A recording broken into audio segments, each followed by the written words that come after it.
మేము ప్రభుత్వంలోకి రాకముందు నంద్యాలలో కేజీ చికెన్ ఇప్పుడు కూడా 250 రూపాయలు.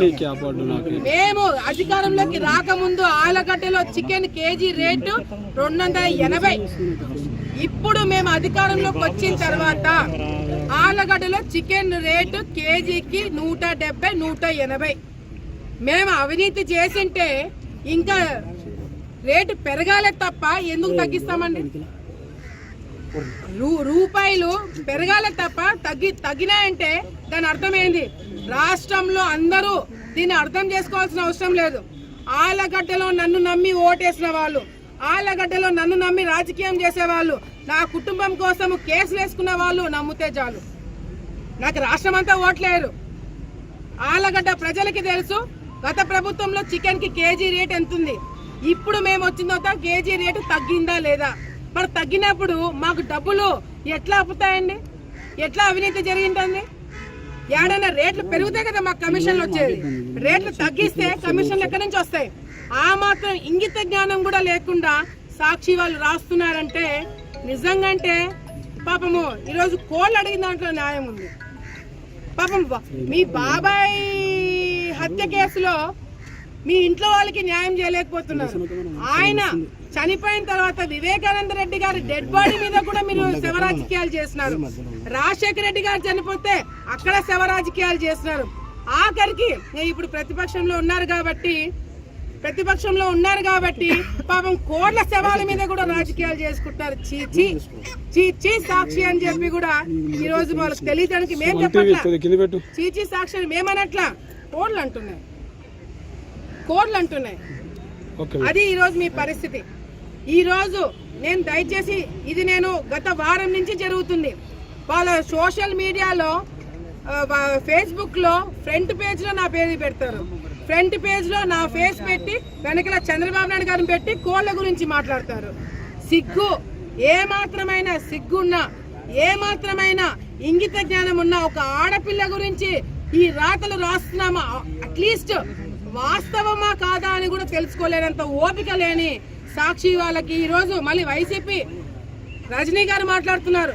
మీ ఇంట్లో ఆడవాళ్ళు లేరా? మీ ఇంట్లో ఆడవాళ్ళు ఉంటే మీరు ఇట్లే చేస్తారా అంటే, అమ్మ రజనీ గారు నేను అడుగుతున్నాను, మీరేనా ఆడవాళ్ళు? ఇంకా రాష్ట్రంలో ఆడవాళ్ళు ఎక్కడా లేరా? మా మీద తప్పుడు కేసులు పెట్టి మమ్మల్ని జైలుకు పంపించినప్పుడు లేదమ్మా? నా మీద నా భర్త మీద కేసులు పెట్టి మమ్మల్ని నాకు సంవత్సరం కొడుకున్నప్పుడు ఆ కొడుకుని ఇంట్లో పెట్టి మమ్మల్ని జైలుకు పంపించినప్పుడు లేదమ్మా ఆడవాళ్ళ గురించి మీరు మాట్లాడేది? వైసీపీ నాయకులు మీ జోలికి వస్తే, మీరు తప్పు చేసి మీ మీద వస్తే మీకు ఆడవాళ్ళు కార్డు, లేడీస్ కార్డు వాడతారా? మేమంతా ఆడవాళ్ళం కదా. మరి మా మీద తప్పుడు రాతలు రాస్తున్నప్పుడు మీరు చెప్పినారా సాక్షి వాళ్ళకి? ఒక ఆడపిల్ల గురించి రాయకూడదని ఎప్పుడు చెప్పినారు మీరు? అంటే మీకు ఒక ఆడవాళ్ళకి ఒక న్యాయం, మాకు ఒక న్యాయమా? ఈరోజు నేను సాక్షి వాళ్ళకి మరొకసారి రిపోర్టర్స్ కి రిక్వెస్ట్ చేస్తున్నా, రాష్ట్రంలో ఉన్న మీ రిపోర్టర్లందరూ, సాక్షి రిపోర్టర్లందరూ రండి. నిజంగా అంటే ఈ చికెన్ షాపుల దగ్గర ఎవడు అవినీతి చేసినాడో, ఎవడు అవినీతి కార్యక్రమాలు డబ్బులు తిన్నాడో మీరు నిరూపించండి. నిజంగా అంటే నా పేరు బయటికి వచ్చింటే నేను క్షమాపణ చెప్పడానికి నేను సిద్ధం. ఒకవేళ నా తప్పు లేదని తెలిస్తే సాక్షి వాళ్ళు క్షమాపణ చెప్పగలుగుతారా? ఆ మనస్సాక్షి మీకుందా? ఆ ఇంటిగ్రిటీ మీకుందా అని ఈరోజు మా ప్రశ్న. సో దయచేసి ఇటువంటి రాతలు రాసిన ప్రతిసారి రియాక్షన్ ఇట్లాగే ఉంటుంది. మీ ఇంటిగ్రిటీ అంతో ఇంతో మీ పార్టీ వాళ్ళు మీ పేపర్ కొని చదువుతున్న వాళ్ళు కూడా ఆలగడ్డలో ఓయమ్మ చికెన్ రేట్లు తగ్గినాయి కదరా, ఎక్కడరా పెరిగినాయని చెప్పి మీకు ఓట్లు వేసిన వాళ్ళు కూడా తిట్టుకునే పరిస్థితి తెచ్చుకుంటున్నారు మీరు. సో దయచేసి ఇటువంటి రాతలు రాసినప్పుడు సాక్షి వాళ్ళు మరొకసారి ఇప్పుడు కూడా చెప్తున్నా, గతంలో ఉన్న చికెన్ రేటుకి ఇప్పటికి తగ్గింది. ఇది కేవలం 10 రూపాయలు 20 రూపాయలు కాదు, కొన్ని కోట్ల రూపాయలు, దాదాపుగా 40-50 కోట్లు సంవత్సరానికి సంపాదించుకుంటున్నారు గతంలో వైసీపీ నాయకులు. దాన్ని బ్రేక్ చేశాం కాబట్టే ఈరోజు మా గురించి మాట్లాడుతున్నారు.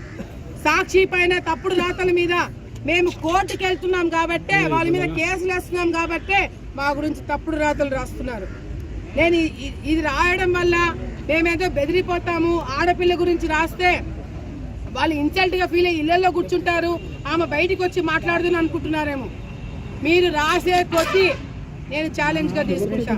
మీరు నన్ను టార్గెట్ చేసే కొద్దీ నేను ఇంకా ఇంకా ఎదుగుతా.